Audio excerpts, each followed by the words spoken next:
Y les voy a ver que me presenten. Déjenme ver si yo tengo esto acá, suprarrenales. Ok, vamos a ver.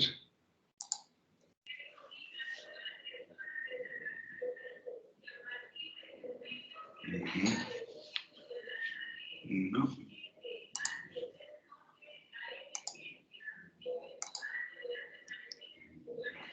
Muy bien.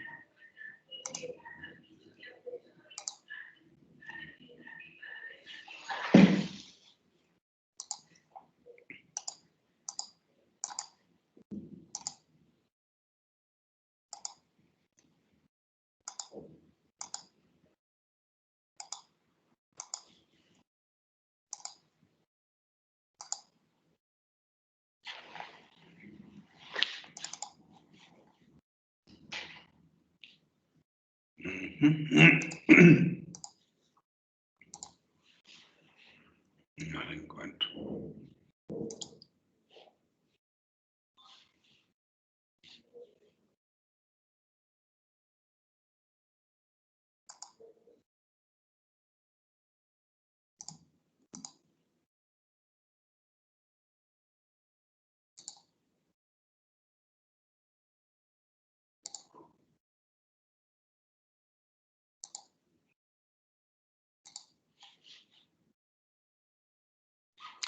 No sé por qué no puedo compartir mi pantalla.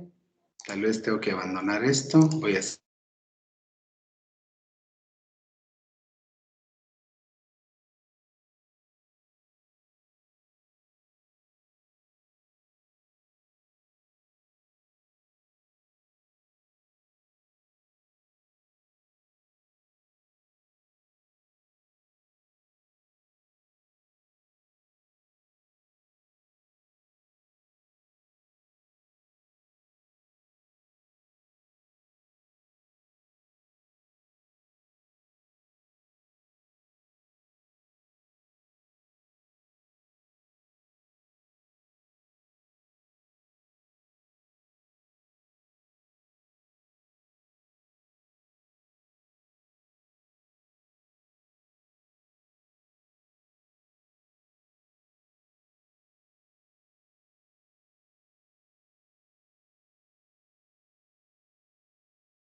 Ahí está.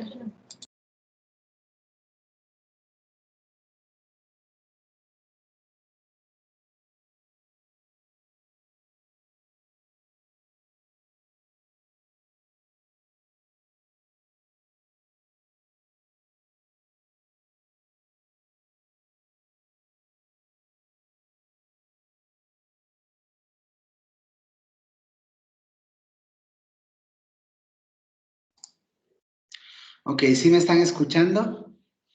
Sí, Doc. Sí, Doc. Sí, Doc. Ya no sé qué pasa, pero no puedo abrir la presentación, no puedo compartir mi pantalla por alguna razón. No me deja compartir la pantalla. Lo tengo esto abierto aquí. Y la idea sería que ustedes puedan ver. No. Ok. Vamos a ver. Ya, ok, ahora sí. Ahora están viendo mi pantalla, ¿verdad? Sí, Doc. Listo. Ok.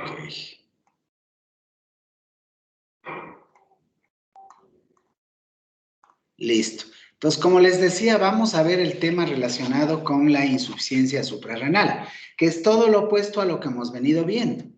Y la insuficiencia suprarrenal es una entidad que está relacionada con la producción inadecuada de los glucocorticoides, o sea, del cortisol, de los mineralocorticoides, o sea, de la aldosterona, o de las dos, glucocorticoides y mineralocorticoides, por las glándulas suprarrenales. Cuando por alguna razón la producción de glucocorticoides y o de mineralocorticoides es insuficiente, yo voy a hablar de que el paciente presenta una insuficiencia suprarrenal.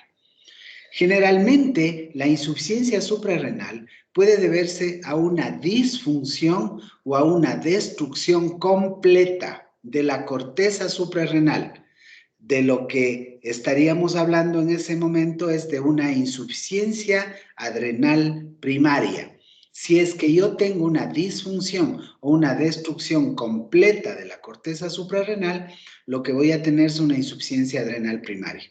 ¿Sí? Pero también puede ser que yo tenga una insuficiencia suprarrenal no primaria, sino por una producción inadecuada de ACTH. En ese caso yo hablaría de una insuficiencia suprarrenal secundaria, porque las suprarrenales están sanas, lo que no está sano probablemente es la hipófisis en donde se produce la ACTH y por lo tanto yo tengo una producción inadecuada de ACTH que me lleva a una insuficiencia suprarrenal.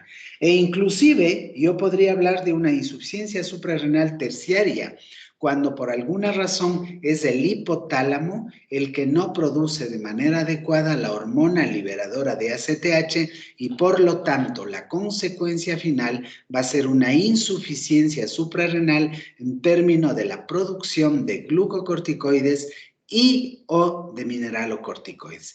Yo espero que nos quede muy claro estos conceptos, chicos, porque esto simplemente es insuficiencia suprarrenal. Es la producción inadecuada por parte de las suprarrenales de glucocorticoides y o de mineralocorticoides. Y las razones pueden ser por una disfunción o una destrucción completa de la corteza suprarrenal, en donde la insuficiencia suprarrenal es primaria porque la causa está en la propia suprarrenal, pero puede ser secundaria cuando el problema es hipofisario, por un déficit o una producción inadecuada de ACTH, o puede ser terciario inclusive cuando el problema es hipotalámico y lo que existe es una secreción inadecuada de hormona liberadora de ACTH, llamada también hormona CRH o corticotrophin rhum hormone, ¿ok? Esto es la insuficiencia suprarrenal. Si ustedes me están siguiendo esto, ¿no es cierto? Aquí vamos a ver, ¿cuál es la causa de la insuficiencia suprarrenal? Las causas es una adrenalitis de origen autoinmune de la suprarrenal que destruye totalmente la corteza de las dos glándulas suprarrenales. Esto es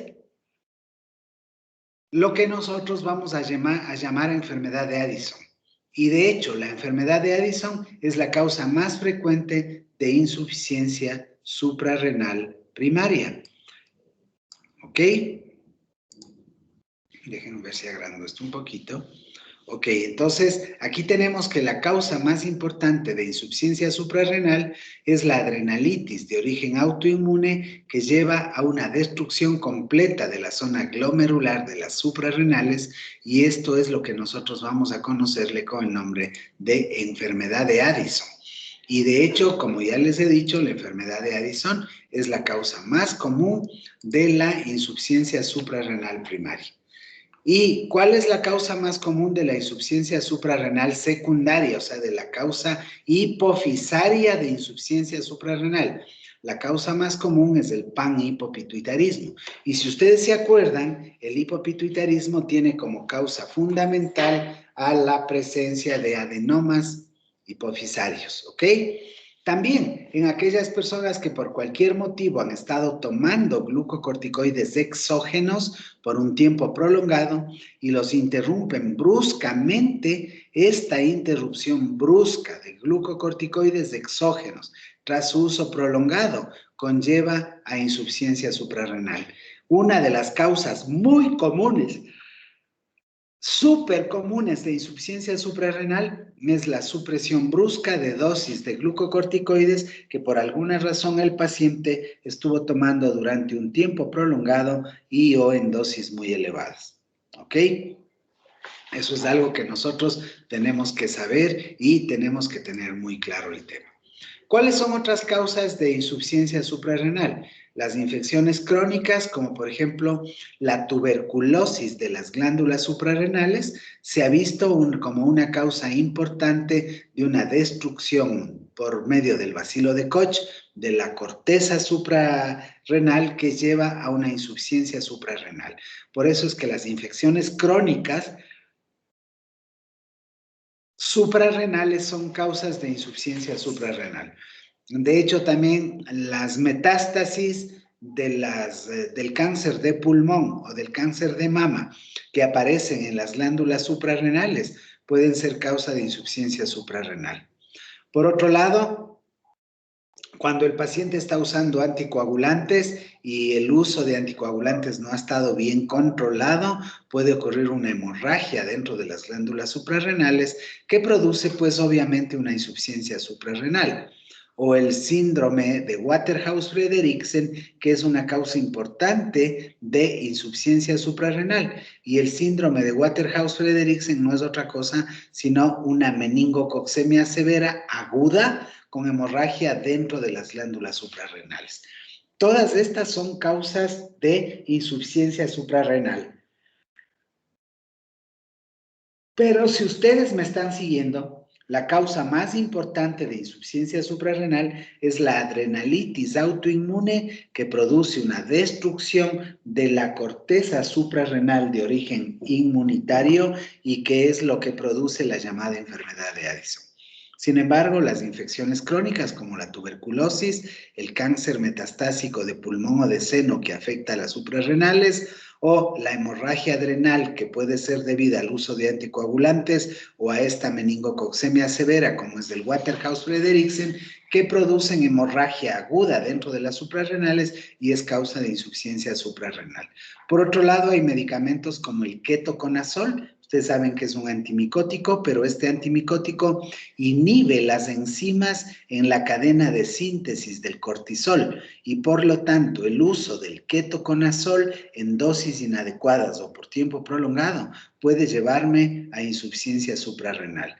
No se olviden, chicos, que una de las causas importantes de insuficiencia suprarrenal es la supresión brusca del uso de glucocorticoides cuando la persona ha estado tomando estos medicamentos en dosis altas o por tiempo prolongado. Si suprime bruscamente, esto va a generar una insuficiencia suprarrenal aguda. ¿Cuáles son las manifestaciones clínicas de la insuficiencia suprarrenal? Generalmente, al comienzo son manifestaciones muy inespecíficas. El paciente se siente débil, hay anorexia, hay fatiga muy fuerte. Esto es lo que les lleva al paciente a que le consulte a usted. No sé qué me pasa, me siento con una debilidad. Yo amanezco bien, pero es como que a media mañana o antes de media mañana se me hubiera descargado la pila del celular y obviamente me siento muy débil, me siento fatigado, me siento muy mal. Por otro lado, anorexia y típicamente la presencia de síntomas gastrointestinales como náusea, vómito, estreñimiento, que es lo que caracteriza a la insuficiencia suprarrenal. Náusea, vómito, estreñimiento, debilidad muscular, cansancio, fatiga, anorexia, esto es signos y síntomas de que el paciente puede estar haciendo una insuficiencia suprarrenal.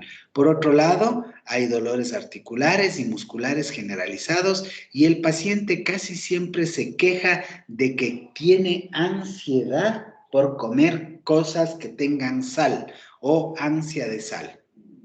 Pueden aparecer psicosis y otros defectos cognitivos, el paciente empieza a perder peso y empieza a aparecer una hiperpigmentación, sobre todo de las mucosas bucales y de las encías, lo cual es muy frecuente en la insuficiencia adrenal primaria. Yo les dije a ustedes cuando veíamos el tema de la hiperfunción adrenal, que casi siempre la hiperpigmentación de mucosas, de pliegues palmares, mucosas bucales, de las encías, mucosas genitales inclusive, la hiperpigmentación está asociado a la presencia de ACTH. Si el paciente tiene insuficiencia adrenal primaria por una adrenalitis autoinmune, de ley las suprarrenales no producen glucocorticoides y como no producen glucocorticoides, por feedback se va a estimular a la hipófisis para que secrete ACTH. Y al haber un exceso de secreción de ACTH, el paciente va a presentar hiperpigmentación, que por eso es que les estoy poniendo en la diapositiva que esta sobre todo aparece en la insuficiencia adrenal primaria. Como les dije, son pacientes que pierden su peso, tienen oscurecimiento de pliegues palmares y de los lechos unguiales, pacientes con tendencia a la hipotensión, sobre todo ortostática, y por otro lado, como está destruida todas las capas de la corteza suprarrenal, puede haber una pérdida de secreción de los andrógenos que se producen en las suprarrenales y eso va a producir una caída del vello axilar, una caída del vello púbico, sobre todo mucho más apreciable en la mujercita. Esto es lo que nosotros tenemos como manifestaciones clínicas de la insuficiencia suprarrenal. Es importante que todos estemos atentos a esto porque al comienzo los síntomas son muy ambiguos. Anorexia, fatiga, debilidad, cansancio, pero empieza a caracterizarse cuando además de esto el paciente empieza a presentar náusea y vómito, y eventualmente empieza a tener diarrea. Y muy rara vez estreñimiento, pero lo que siempre aparece es náusea y vómito. Y se va a quejar también el paciente de deposiciones diarreicas. Si hay paciente débil, con anorexia, con fatiga, con náusea, vómito, diarrea, pérdida de peso, y usted al examinarse encuentra un obscurecimiento de los pliegues palmares, de las mucosas bucales, de las encías, de las mucosas genitales, usted va a decir que ese paciente tiene una insuficiencia suprarrenal. Y en este caso, obviamente, la insuficiencia suprarrenal, acuérdense que la causa más importante de la insuficiencia es la adrenalina, genera una destrucción de todas las capas de la corteza adrenal, por lo que también se afecta la producción de andrógenos suprarrenales con la consecuente consecuencia que es el vello en el pubis. Usted lo puede apreciar en hombres y mujeres, pero sobre todo es mucho más evidente en el sexo femenino. ¿Ok? Cuando usted entonces ha sospechado de que el paciente tiene una insuficiencia suprarrenal, usted tiene que hacerle pruebas de laboratorio. No se olviden que lo primero que deben hacer cuando usted tiene una persona en la que sospecha alteración de la función suprarrenal, lo primero que tiene que hacer es medir el ACTH plasmático y el cortisol basal en el plasma. ¿Ok? Y ahí usted ya va a tener la mitad del diagnóstico, porque obviamente si es una insuficiencia adrenal primaria, el ACTH va a estar súper elevado y el cortisol siempre va a estar bajo. Si es que es secundaria, el ACTH va a estar muy bajo y el cortisol basal muy bajo, ¿no es cierto? Solo con eso usted ya puede tener la mitad del diagnóstico. Además, al haber falta de glucocorticoides y de mineralocorticoides, empiezan a haber alteraciones de los electrolitos, sobre todo hiponatremia que se debe al déficit de glucocorticoides y mineralocorticoides. Y esto genera elevación de la vasopresina. Al haber hiponatremia, hay hiposmolaridad y al haber hiposmolaridad, yo les dije, es el principal estímulo para que se secrete hormona antidiurética. Entonces, al secretarse la hormona antidiurética, se retiene agua libre de solutos y esto agrava la hiponatremia. Y esto hace además que se desplace el sodio desde el plasma o desde el líquido extracelular al interior de las células, ¿ok? Entonces, usted lo que va a tener, obviamente, es una hiponatremia. Si usted le mide el sodio, el paciente va a tener una natremia muy baja. Se eleva los azoados, como son el nitrógeno ureico en la sangre y la creatinina, ya que hay hipovolemia y disminución de la tasa de filtración glomerular. Al disminuir la tasa de filtración glomerular, automáticamente el nitrógeno ureico sanguíneo y la creatinina se elevan. Y hay hiperpotasemia por déficit de mineralocorticoides que no permiten que se excrete el potasio, sino que se lo mantenga en el plasma, razón por la cual hay hiperpotasemia. Además de eso, hay anemia, hay hipercalcemia de leve a moderada, glucemia normal o baja, pudiendo haber hipoglucemia de ayunas y postprandial. No se olviden que en la insuficiencia suprarrenal no tengo glucocorticoides y el glucocorticoide es diabetogénico. Entonces, probablemente si yo le mido la glucosa, esta puede ser normal, pero podría estar el paciente hipoglicémico debido a la falta de glucocorticoides, ¿no es cierto? Y esto es algo que ustedes deben tener muy presente, puesto que el paciente con déficit de glucocorticoides no tiene estas hormonas y al no tenerlas, la función diabetogénica o de regulación de la glucemia que tienen los glucocorticoides se ha perdido. Entonces, todas estas son las manifestaciones de laboratorio del paciente. Además, como les dije, la ACTH plasmática basal va a estar elevada en la insuficiencia adrenal primaria, porque si está baja o normal, la insuficiencia suprarrenal es secundaria. Y el cortisol plasmático siempre va a estar bajo, porque el paciente no tiene cortisol. Por eso se producen las manifestaciones clínicas de esta enfermedad. Si usted le hace una prueba de estimulación con ACTH, la concentración sérica pica de cortisol no va a ser nunca mayor a 20 microgramos. Siempre va a estar por debajo y esto confirma la presencia de una insuficiencia suprarrenal primaria, porque por más ACTH que usted le manda, no hay una respuesta de las suprarrenales y la concentración sérica pico de cortisol no se eleva. ¿Ok? ¿Cuáles son las diferencias que usted va a encontrar en un paciente que tiene insuficiencia suprarrenal primaria y el paciente que tiene insuficiencia suprarrenal secundaria? Lo primero, ya les había hablado de la hiperpigmentación, ¿no es cierto? Y de la hiperpotasemia, que no existen estas dos en la insuficiencia suprarrenal secundaria o terciaria. ¿Y por qué no existe esto en la insuficiencia suprarrenal de origen hipofisario o de origen hipotalámico? Ya que se debe a que en estas no hay ACTH, pues, y si no hay ACTH no hay hiperpigmentación.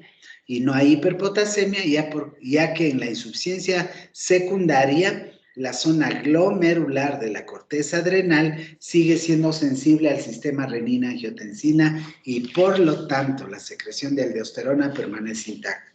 Vean ustedes qué importante lo que yo estoy diciendo, ¿ok? ¿Cuáles son las diferencias entre la insuficiencia adrenal primaria y la insuficiencia adrenal secundaria? ¿Cuáles son las diferencias? Primero, la hiperpigmentación y la hiperpotasemia no existen en la insuficiencia suprarrenal secundaria o terciaria. ¿Por qué no existen? La hiperpigmentación porque no hay ACTH, debido a que la hipófisis o el hipotálamo son los enfermos y por lo tanto no tengo ACTH. Por eso no hay hiperpigmentación. ¿Y por qué no hay hiperpotasemia? Porque cuando hay una insuficiencia suprarrenal de origen hipofisario o hipotalámico, la zona glomerular de la corteza está respetada y es muy sensible al sistema renina-angiotensina-aldosterona y por lo tanto la secreción de aldosterona permanece intacta.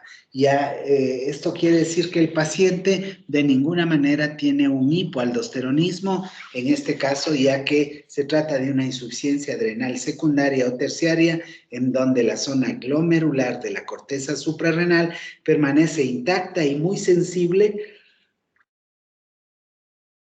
sobre todo a la acción del sistema renina-angiotensina-aldosterona. Chicos, esto que les estoy poniendo en esta diapositiva va a ser pregunta de examen, ¿ok? ¿Cuál es el tratamiento de la insuficiencia suprarrenal?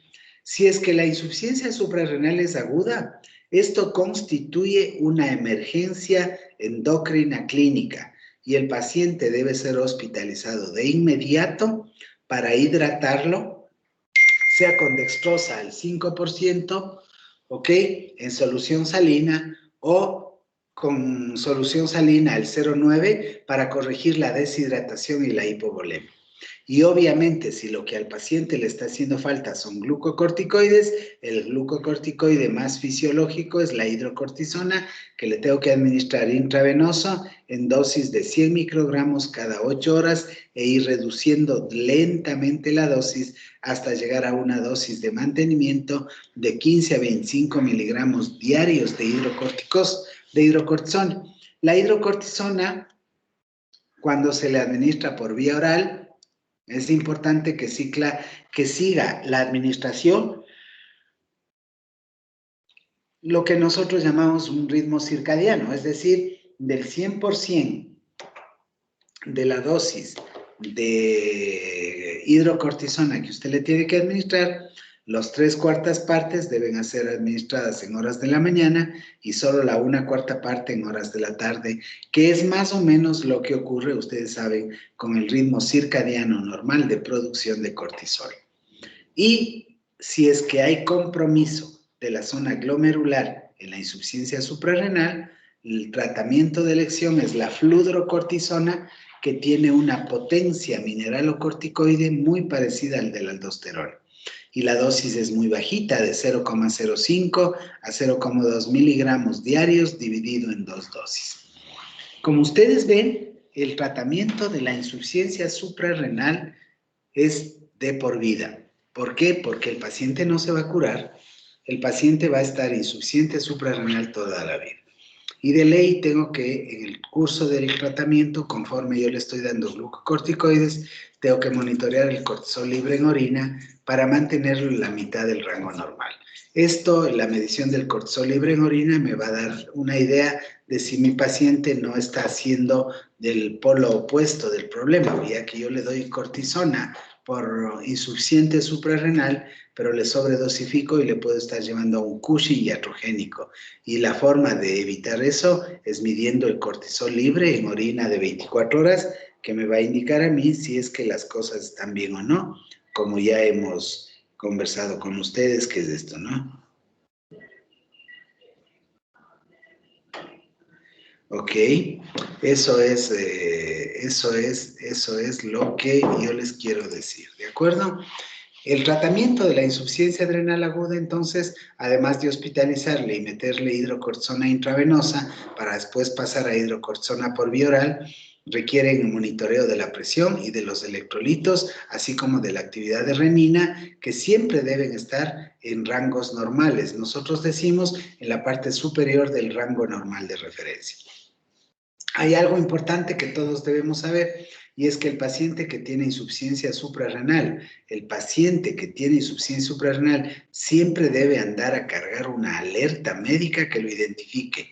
Puede ser un carnet, un colgante, una cadena, una esclava, alguna cosa que tenga una placa en donde muy claramente se diga: yo tengo insuficiencia suprarrenal y uso glucocorticoides.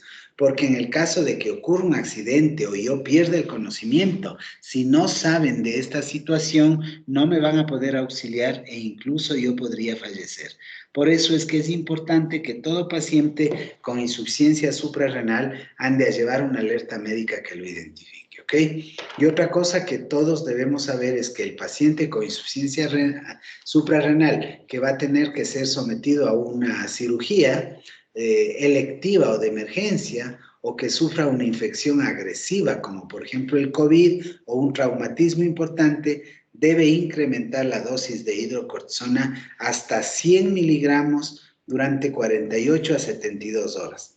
Y después nuevamente ir regulando la dosis para mantenerme en la dosis habitual del paciente, que casi siempre oscila alrededor de los 20 a 30 miligramos al día.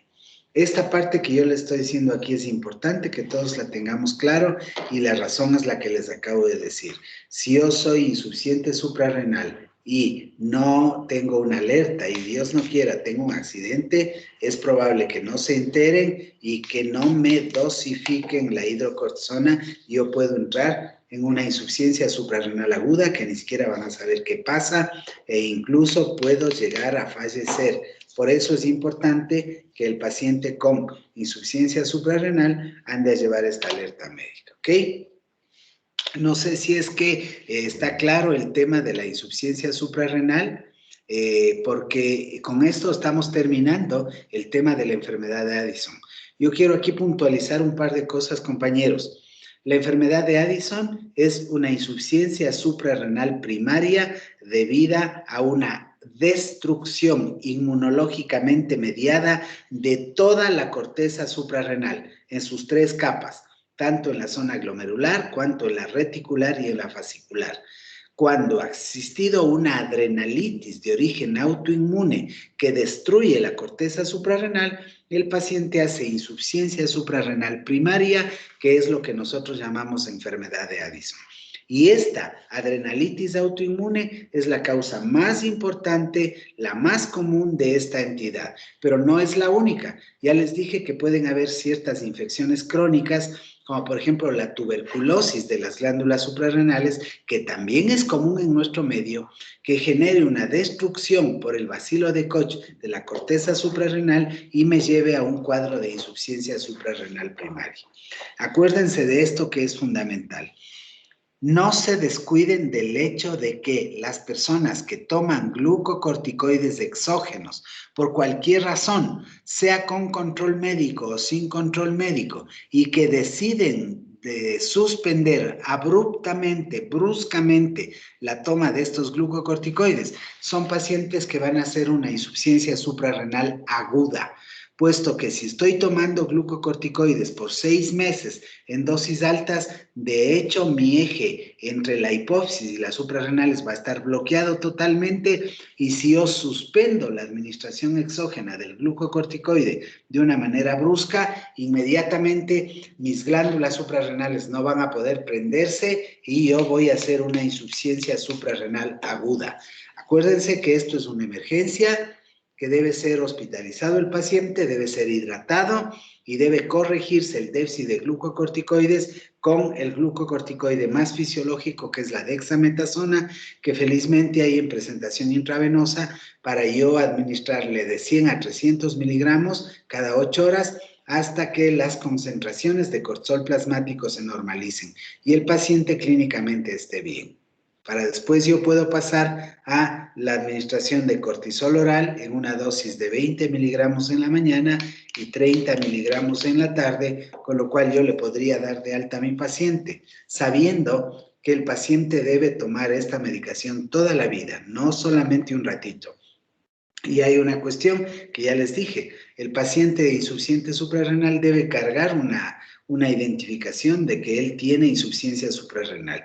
Y no solo eso, sino que en caso de una cirugía, de un traumatismo, de una infección grave, el paciente suprarrenal tiene que saber cómo manejarse, y si él pierde el conocimiento, sus familiares deben saber qué tienen que hacer con esta persona a la que se le ha diagnosticado insuficiencia suprarrenal y está tomando glucocorticoides, ¿ok? Entonces, eso en cuanto a la insuficiencia suprarrenal. El tratamiento es la administración de lo que le falta al paciente. En este caso le está faltando cortisol, para lo cual yo recomiendo, y la literatura dice que hay que utilizar la hidrocortisona por su potencia glucocorticoidea y mineralocorticoidea de 1 a 1 en relación con el cortisol. Y en segundo lugar, si es que tengo déficit de aldosterona y los consecuentes trastornos hidroelectrolíticos, yo puedo usar fludrocortisona, que tiene una potencia de mineralocorticoide bastante similar a la potencia de la aldosterona. Y esa es la forma en la que yo tengo que tratar. El tratamiento de la insuficiencia suprarrenal es para toda la vida, por cuanto el paciente, obviamente, si tuvo una adrenalitis autoinmune que destruyó las suprarrenales, no va a poder volver a recuperarlas. Y esto es algo que tenemos que saber. Cuando aparece la insuficiencia suprarrenal, el paciente va a estar insuficiente suprarrenal de por vida. ¿Ok? Yo espero que las cosas nos estén quedando claro. Con eso yo voy a terminar la insuficiencia suprarrenal. Espero que les haya podido comunicar lo que es la enfermedad de Addison y lógicamente que ustedes tengan muy claro cómo se presenta, cuál es la etiología y qué debo hacer yo frente a un paciente que tiene enfermedad de Addison. Con esto paso a la siguiente entidad, que como yo les decía, cuando empezábamos a estudiar suprarrenales, si bien es cierto, es un tema de pediatría, pero es una situación que no es tan infrecuente, ustedes ya lo van a ver, y que tiene que ver con la disfunción de las glándulas suprarrenales y que consiste en la hiperplasia adrenal congénita, que eso es lo que vamos a hablar en este momento. Yo quisiera volver a compartir con ustedes mi pantalla para que podamos nuevamente estar todos juntos. Aquí ya la tengo.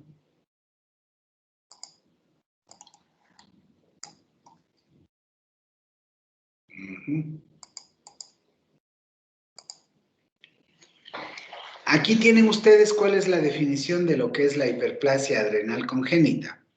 Como ustedes pueden leer, es un grupo de desórdenes, no es solo un desorden, es un grupo de desórdenes que se heredan de generación en generación con carácter autosómico recesivo. O sea, no es una enfermedad genética que se herede con carácter autosómico dominante. Menos mal que no. Se hereda con carácter autosómico recesivo. Y eso es importante que todos sigamos y entendamos esta razón. ¿Por qué se caracteriza la hiperplasia suprarrenal congénita? La hiperplasia suprarrenal congénita se caracteriza por defectos en las enzimas que participan en la síntesis del colesterol. Vean ustedes qué importante es conocer cuál es la cadena de síntesis del colesterol, porque cuando las enzimas son las que fallan, yo voy a tener una hiperplasia adrenal congénita. ¿Ok? Como no puedo producir cortisol, y las cifras de cortisol plasmático caen, por feedback, amigos, automáticamente se produce un incremento compensatorio de la secreción de ACTH. Este incremento compensatorio de la secreción de ACTH actúa sobre las suprarrenales, tratando de hacer que produzcan los glucocorticoides y los mineralocorticoides, pero realmente lo que hacen es producir hiperplasia de las glándulas suprarrenales con la respectiva acumulación de los precursores del cortisol en el plasma. Eso es lo que está pasando, ¿sí? ¿Cómo se clasifica la hiperplasia suprarrenal? La hiperplasia suprarrenal se clasifica en hiperplasia clásica severa, que se manifiesta al nacimiento o poco después del nacimiento.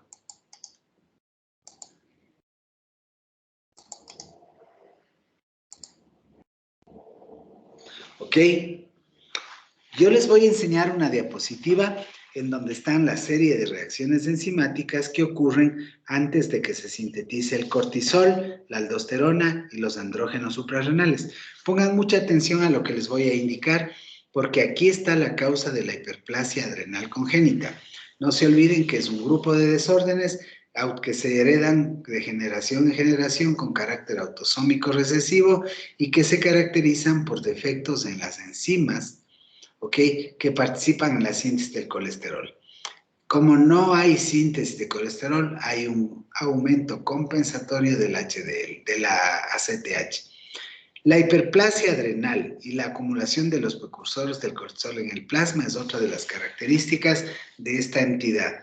Y puede ser una hiperplasia clásica severa que se manifiesta al nacimiento o poco después, pero también puede ser un crecimiento no clásico o una hiperplasia no clásica que a su vez puede ser leve o de inicio tardío y se manifiesta durante la niñez o la etapa peripuberal. Fíjense ustedes cómo se caracteriza y se divide y se clasifica a la hiperplasia adrenal congénita. Ok, vamos adelante. Aquí tienen esta diapositiva. Esta diapositiva para mí es fundamental para entender lo que estamos hablando.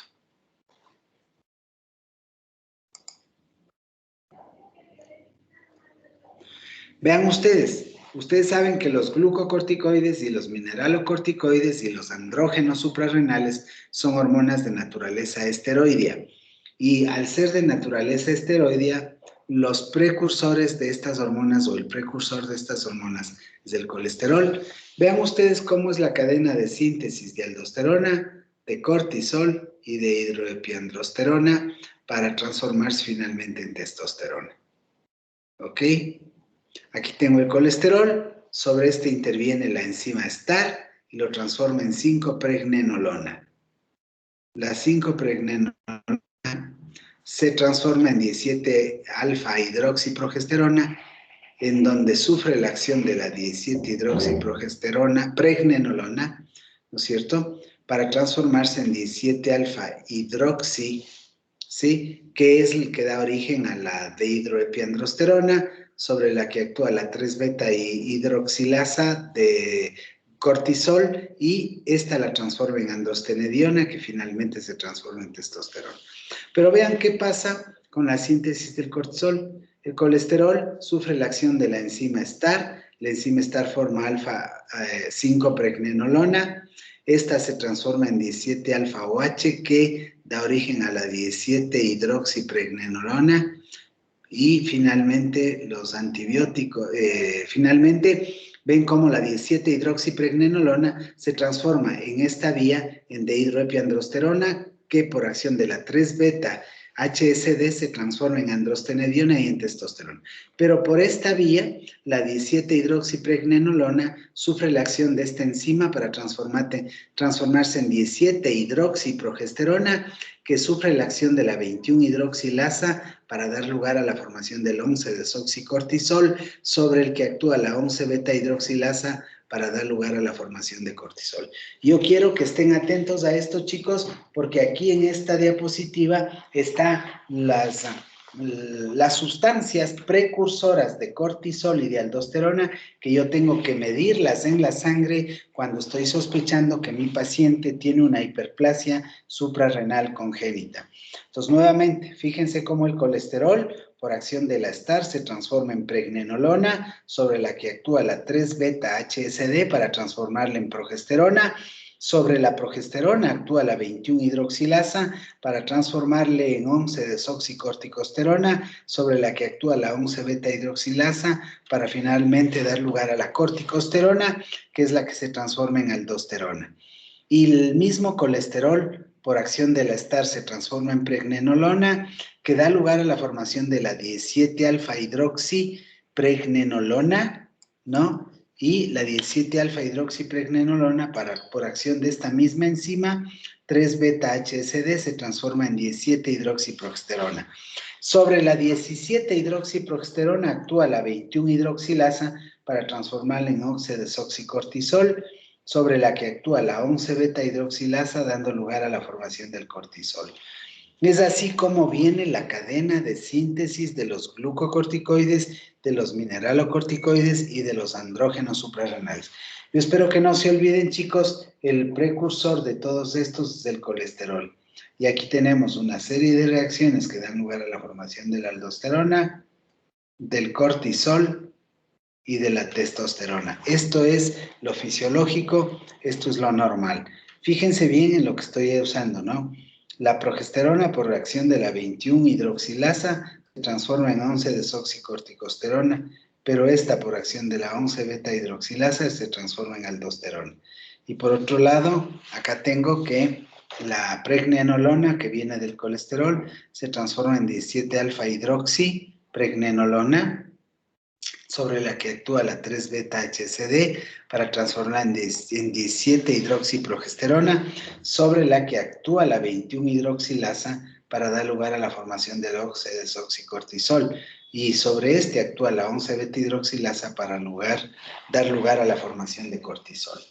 Cuando alguna de estas enzimas está dañada o es defectuosa, ustedes ya entenderán que la síntesis de aldosterona y de cortisol están también alteradas.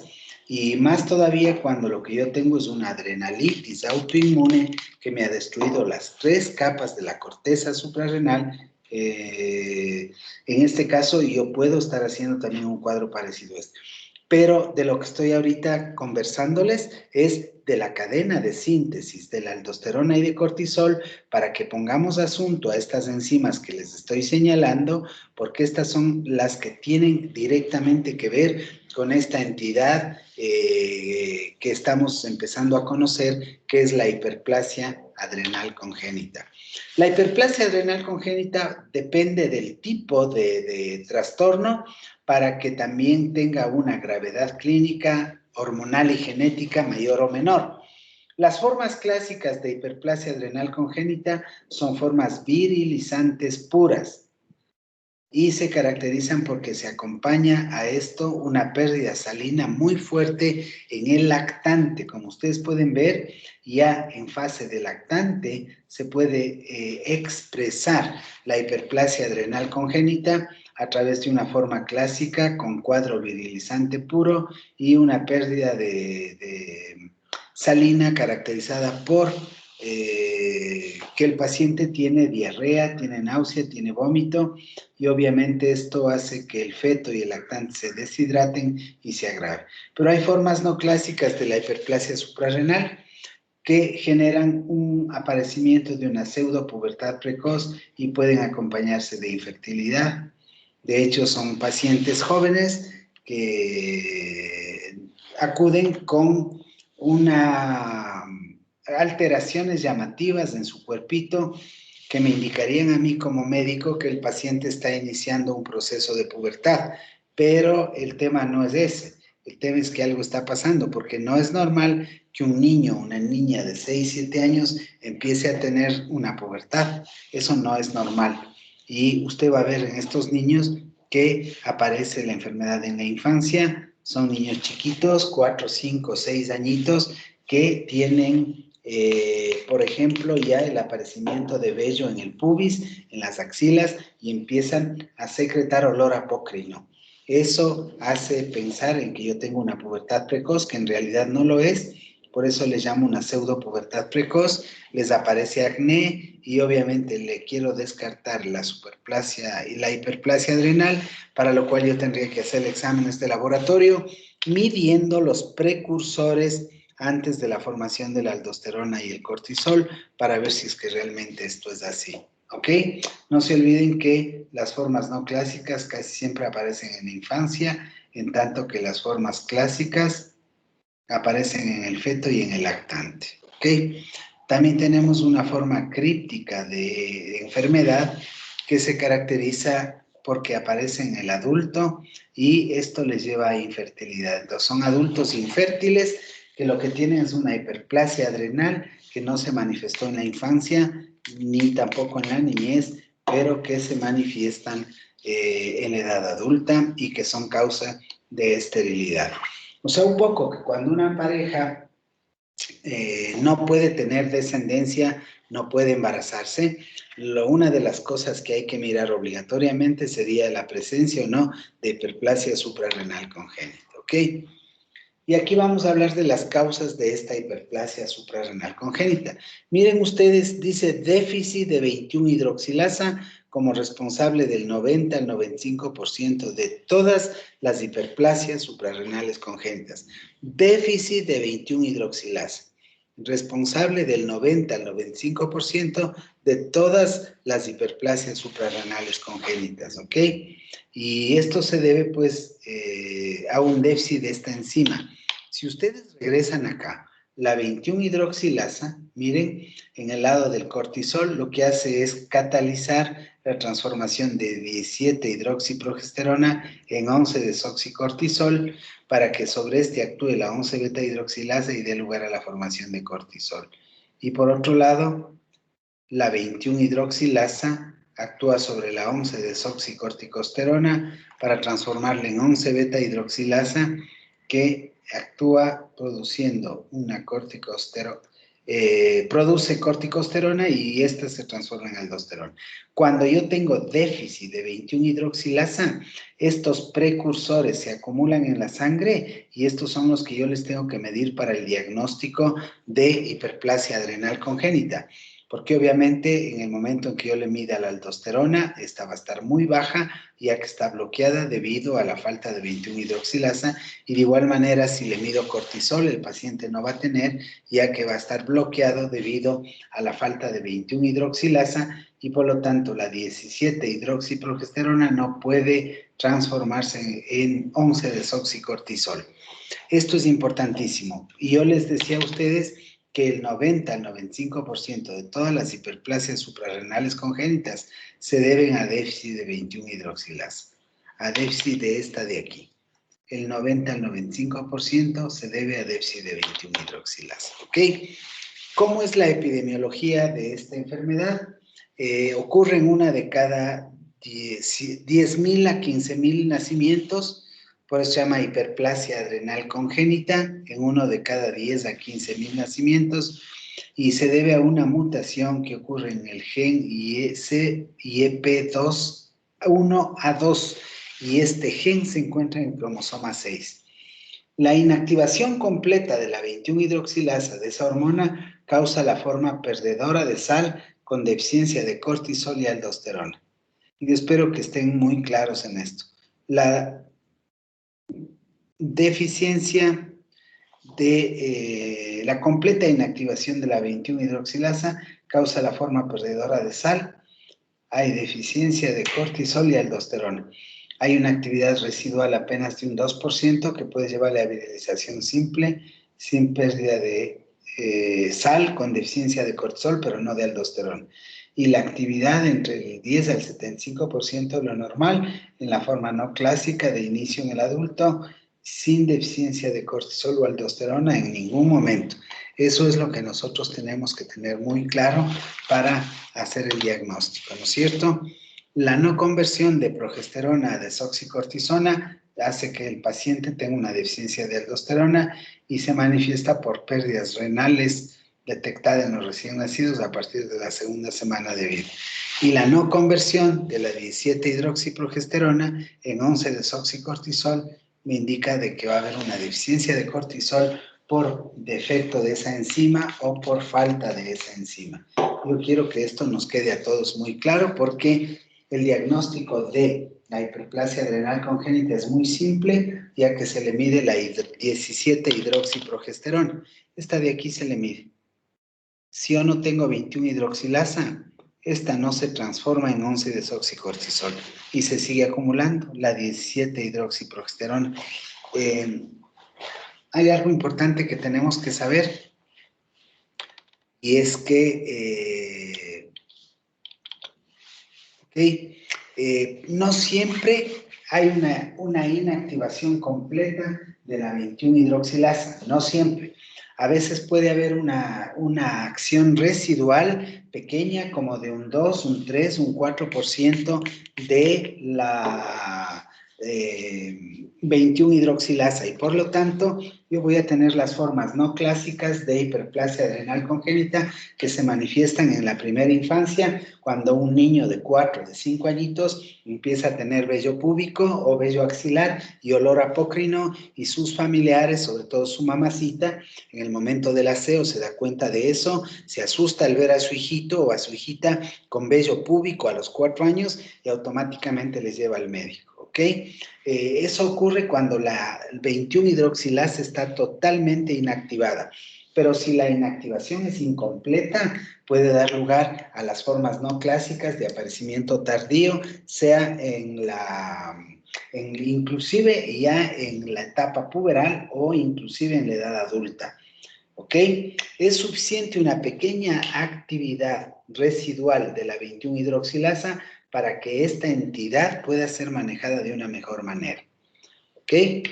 Ustedes ven que cuando lamentablemente hay una inactivación completa de la 21-hidroxilasa, esta causa la forma clásica grave, perdedora de sal, ya que tiene deficiencia de cortisol y de aldosterona. La actividad residual, más o menos de un 2%, lo que puede provocarme es una virilización simple, sin pérdida de sal. En el niño femenino hay deficiencia de cortisol, pero no de aldosterona, por eso no hay pérdida de sal.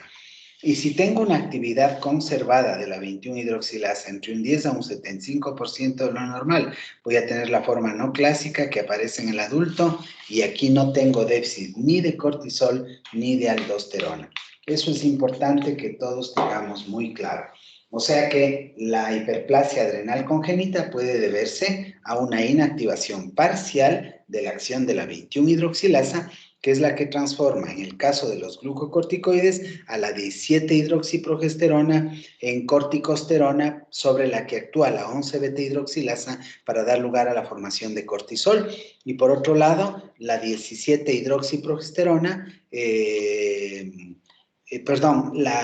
para la síntesis, como ustedes pueden ver aquí, de la aldosterona, la progesterona sufre la acción de la 21-hidroxilasa para transformarse en desoxicorticosterona, sobre la que actúa la 11-beta-hidroxilasa para dar lugar finalmente a la formación de aldosterona. Pero si el déficit es de este de aquí, todos los precursores se van acumulando. Y para diagnóstico lo que yo mido es esta de acá, que es la 17-hidroxiprogesterona. ¿Ok? Acuérdense que la inactivación genéticamente mediada con carácter autosómico recesivo puede ser parcial o puede ser total. Dependiendo del nivel de inactivación, yo voy a tener un cuadro grave, perdedor de sal, de aparecimiento cuando el chico recién nace, neonato, o un cuadro de aparecimiento tardío o incluso en el adulto. Todo va a depender del nivel o el porcentaje de inactivación de la capacidad que tiene la 21-hidroxilasa para dar lugar a la síntesis de aldosterona y de cortisol. Si ustedes se dan cuenta, en la síntesis de los andrógenos suprarrenales no participa la 21-hidroxilasa. Por lo tanto, si yo tengo déficit de 21-hidroxilasa, probablemente no voy a tener aldosterona ni cortisol, pero sí voy a tener testosterona y dehidroepiandrosterona y androstenediona, es decir, sí voy a tener andrógenos suprarrenales. Y ustedes entiendan que la entidad se llama hiperplasia adrenal porque como yo no tengo cortisol, por feedback le estimulo a la hipófisis a que bote ACTH y esa ACTH actúa sobre la glándula suprarrenal y lo único que genera es hiperplasia adrenal. Y al hiperplasiarse, se hiperplasia también la zona reticular de la corteza y esta empieza a generar hiperandrogenismo, ¿de acuerdo? Eso es lo que nosotros vamos a ver. Como yo les decía, si el feto no tiene cortisol porque no hay acción de la 21-hidroxilasa, entonces esto hace que la secreción de ACTH incremente y esto genera hiperplasia adrenal bilateral con un exceso de producción de andrógenos suprarrenales. Y esto lo que va a llevar en los fetos de sexo femenino es a un grado de virilización con la presencia de clítoromegalia, con la fusión de los pliegues de los labios mayores que simulan un escroto, lo que genera ambigüedad de los genitales externos. Obviamente se conservan los ovarios, las trompas y el útero. O sea, un poco una de las causas de ambigüedad genital, que es lo que usted encuentra en fetos recién nacidos, que no sabe si es mujercita o varoncito, puede ser la hiperplasia adrenal congénita. Y de hecho, ustedes también estarán entendiendo que si es que existe ambigüedad genital debida a hiperplasia suprarrenal congénita, probablemente el feto afectado es femenino. Por eso es que hay ambigüedad genital, ya que hay un crecimiento del clítoris y hay una fusión de los labios mayores simulando un escroto. Por eso es que el médico, en el momento en que nace el niño, no sabe si es varón o mujer y resulta un poco complicado decirles a los padres de lo que se trata. De esa forma que inmediatamente habrá que hacer un eco pélvico al recién nacido para que si existen ovarios, trompas y útero, poder decir es una mujercita, es un niño de sexo femenino y obviamente ya categorizarle al recién nacido, ¿no es cierto? Es bien complicado toparse con esto, realmente es bien complicado. Cuando el niño nace con hiperplasia adrenal congénita grave, con una inactivación de la 21-hidroxilasa severa, hace un síndrome de ambigüedad genital si es femenina y un síndrome perdedor de sal que requiere inclusive cuando el niño nace de terapia intensiva neonatal para poder corregir el déficit hidroelectrolítico que se produce y poder permitirle vivir al niño. Cuando ustedes conocen o no sé si están enterados de que cuando nace un niño, por ley en nuestro país, se le hace entre el tercero y quinto día la toma de una muestra de una gota de sangre en el talón del niño y aquí se hace un screening o un diagnóstico de 5 enfermedades. Dentro de esas están 2 endócrinas que son el hipotiroidismo y la hiperplasia adrenal congénita. El hipotiroidismo se hace diagnosticando TSH en esa sangre y la hiperplasia adrenal congénita diagnosticando la 17-hidroxiprogesterona. ¿Ok? Espero que estemos muy claros en lo que yo estoy hablando, que es tremendamente importante que ustedes sepan esto. Como les decía, todo recién nacido de sexo femenino que tiene genitales ambiguos, esto me debe hacer pensar que lo que yo tengo es un paciente con una hiperplasia adrenal congénita. Pero si no es de sexo femenino y es varoncito y tiene pérdida de sal, o sea, náusea, vómito, diarrea, incapacidad para lactar o intolerancia absoluta y total a la lactancia materna, eso me va a hacer pensar de que tengo un síndrome perdedor de sal y que lo que tengo es una hiperplasia adrenal congénita grave por una inactivación severa de la 21-hidroxilasa. Sí, esto les lleva a que el niño presente náusea, vómito, letargia, hiponatremia, hipercalemia en las primeras 2 semanas de vida. Y de no corregir esta hiponatremia e esta hipercalemia, automáticamente el paciente puede fallecer.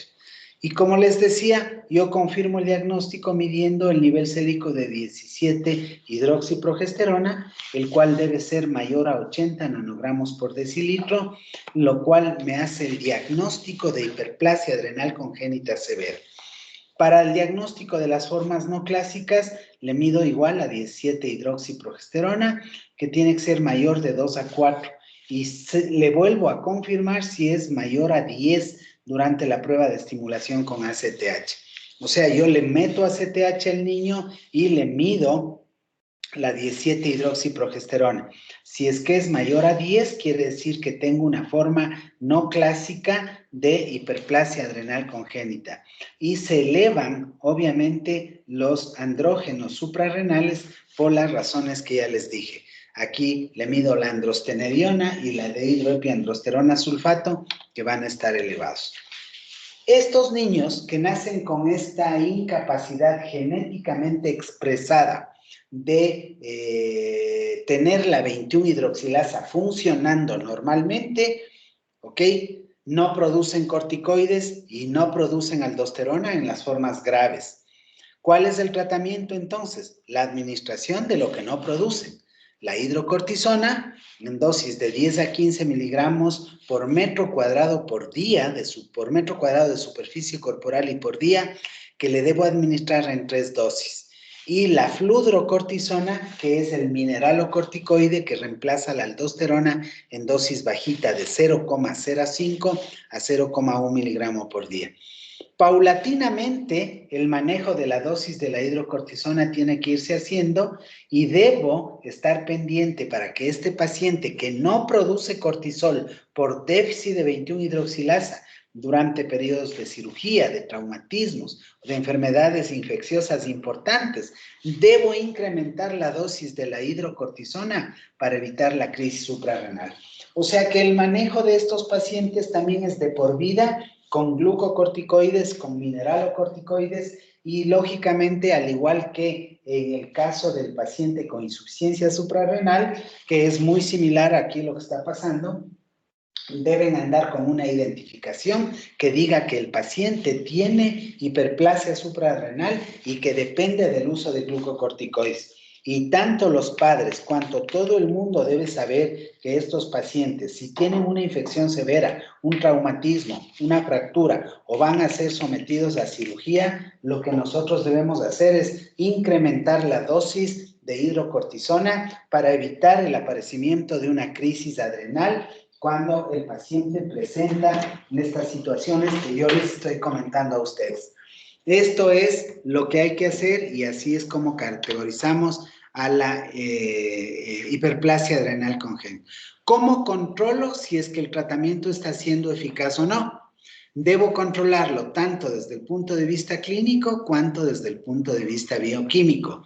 Y obviamente lo que tengo que hacer es ir midiendo la 17-hidroxiprogesterona, la androstenediona y la renina. Aquí hay una cosa que ustedes deben saber, que si yo he tenido un niño que nació con hiperplasia adrenal congénita y me vuelvo a embarazar, yo puedo hacer un diagnóstico prenatal dentro del útero de la hiperplasia suprarrenal congénita. Y si es que está diagnosticado, si veo que no hay 21-hidroxilasa porque la hidroxiprogesterona, la 17-OH, se está elevando en el feto, yo podría administrar a la madre dexametasona para evitar que el niño cuando nazca haga los problemas severos a los que está expuesto cuando tiene una inactivación completa de la 21-hidroxilasa. Sin embargo, esto no está 100% indicado ni avalado y tampoco conocemos cuáles son a largo plazo las secuelas o consecuencias de las personas que recibieron este tratamiento. ¿Ok? Eso en cuanto a la corteza suprarrenal. ¿Ok? Yo voy a terminar aquí toda la patología relacionada con la corteza suprarrenal, chicos. Y no voy a irme a la médula suprarrenal. La médula suprarrenal vamos a irnos en la siguiente clase. No sé si ustedes tienen alguna pregunta o quieren hacer algún comentario o algo en relación a lo que hemos visto. Hemos visto dos entidades importantes relacionadas con insuficiencia suprarrenal. La una es la insuficiencia suprarrenal propiamente dicha, que puede ser primaria, secundaria o terciaria, y la otra es la hiperplasia suprarrenal congénita, que se debe a una deficiencia de glucocorticoides y mineralocorticoides, pero en este caso el problema es porque genéticamente no se expresa una actividad adecuada de esta enzima llamada 21-hidroxilasa, que es la que transforma a la 17-hidroxiprogesterona en los precursores del cortisol por un lado y de la aldosterona por otro lado.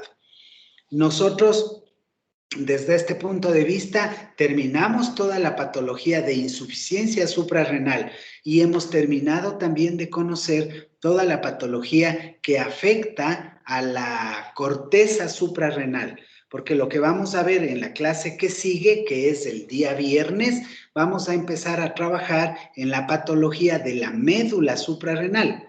La médula suprarrenal, ustedes saben, es un órgano prácticamente aparte de la suprarrenal, aunque forma parte de la misma estructura, pero inclusive el origen embriológico de la médula suprarrenal es diferente al de la corteza.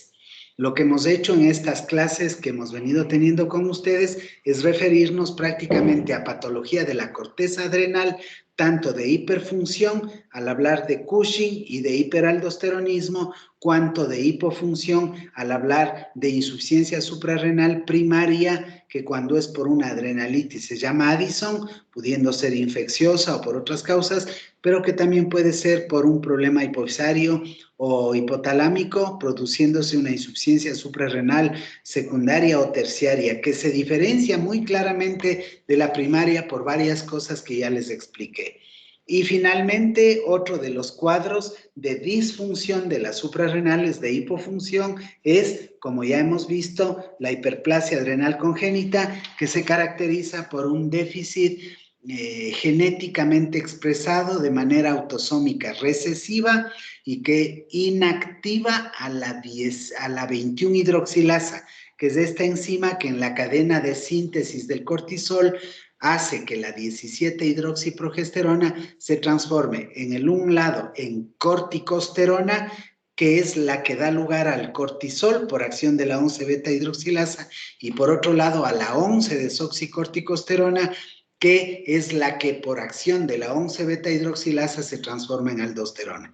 Acuérdense que la hiperplasia adrenal congénita es una entidad que se debe a un trastorno genético que se hereda con carácter autosómico recesivo y que se debe a una incapacidad del organismo para formar glucocorticoides y mineralocorticoides debido a un déficit de la 21-hidroxilasa.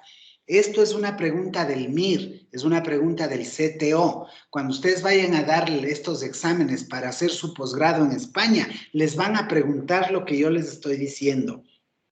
¿Cuál es la causa más importante de hiperplasia adrenal congénita? Y la respuesta es el déficit de 21-hidroxilasa, que como ustedes ya se dan cuenta, el déficit de la acción de la 21-hidroxilasa puede ser total, lo que lleva a una hiperplasia adrenal grave, severa, perdedora de sal, que se manifiesta a los 5 o 8 primeros días de vida.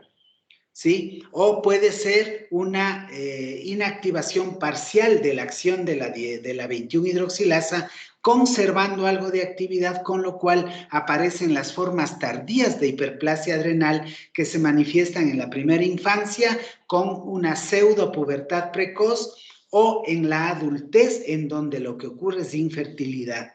O sea, el tip que yo les quiero dejar es que cuando ustedes estén frente a una pareja estéril que no pueda concebir, una de las cosas que tienen que tener en la cabeza es que hay que descartar la presencia de hiperplasia adrenal en el adulto.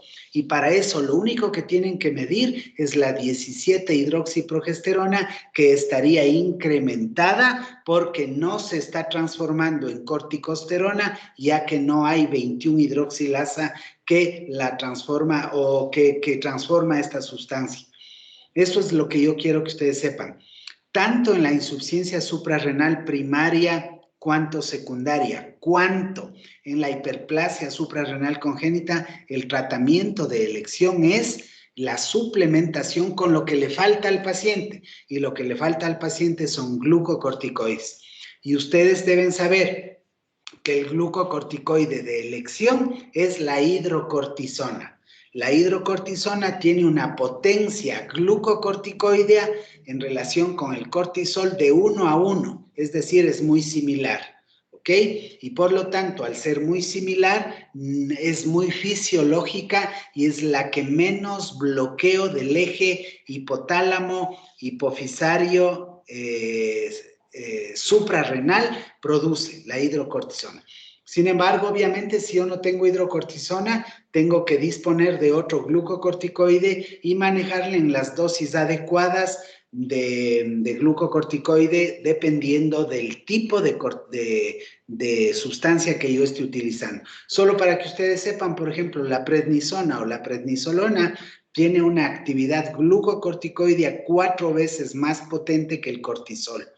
O sea que no es lo mismo administrar 1 gramo de dexametasona que 1 gramo de prednisona, o 1 miligramo de dexametasona y 1 miligramo de prednisona. La prednisona es mucho más potente y esta genera bloqueo de los ejes y a la larga va a generar Cushing. Y si usted le quita de golpe, le va a provocar una insuficiencia suprarrenal aguda, en tanto que la hidrocortisona no. Por último, no se olviden que todo paciente que tiene patología suprarrenal con déficit de la capacidad para producir glucocorticoides debe llevar una identificación, debe llevar un tag, un carnet, una manilla, un collar, algo que diga que tiene insuficiencia suprarrenal o hiperplasia adrenal y que depende del uso de glucocorticoides. Y estas personas o los familiares de estos niños hiperplásicos suprarrenales deben saber que si hay una infección severa, un traumatismo, una fractura o el paciente va a tener que ser sometido a una cirugía, automáticamente hay que subir la dosis del glucocorticoide para evitar que el estrés generado por la fractura, por la infección, por el traumatismo, le lleve al paciente a una insuficiencia suprarrenal aguda que puede ser muy grave. Con eso vamos a terminar toda la patología de la corteza suprarrenal y en la clase que viene vamos a empezar a ver médula suprarrenal, que probablemente nos tome 2 clases, la del viernes y la de hoy en 8. Esto quiere decir que de este viernes en 8 vamos a dar el examen de suprarrenales, chicos, ¿ok? Yo estoy trabajando ya en el examen conforme vamos avanzando. Y como ya hemos visto bastante patología suprarrenal, probablemente entre hoy y el viernes yo ya les voy a poner en el aula virtual por grupos los diferentes casos clínicos para que se reúnan, los discutan, los resuelvan y me manden las respuestas en el aula virtual para yo poder calificarles. ¿Ok? Entonces, chicos, hasta ahí vamos a dejar la clase de hoy. Si Dios quiere, la próxima clase va a ser el día viernes y nos juntaríamos igual que ahora a las 3 de la tarde para continuar con nuestra cátedra de endocrinología. Yo les voy a dejar aquí, chicos, me voy a despedir y les pido como siempre que tengan una buena semana, que se cuiden mucho y que sigan estudiando para que avancemos en lo que tenemos que avanzar, ¿ok? Un gusto verles, les mando un abrazo grande y seguimos. Listo. ¿Ok? Muchas gracias. Listo. Gracias. Chao, Juliana. Chao, Sara. Chao, Rosalía. Veo que estás ahí. Muchas gracias, Chao, doctor. chicos. Es un gusto. Que estén muy bien. Hasta luego. Igualmente, Doc, hasta luego. Hasta luego. Buena tarde.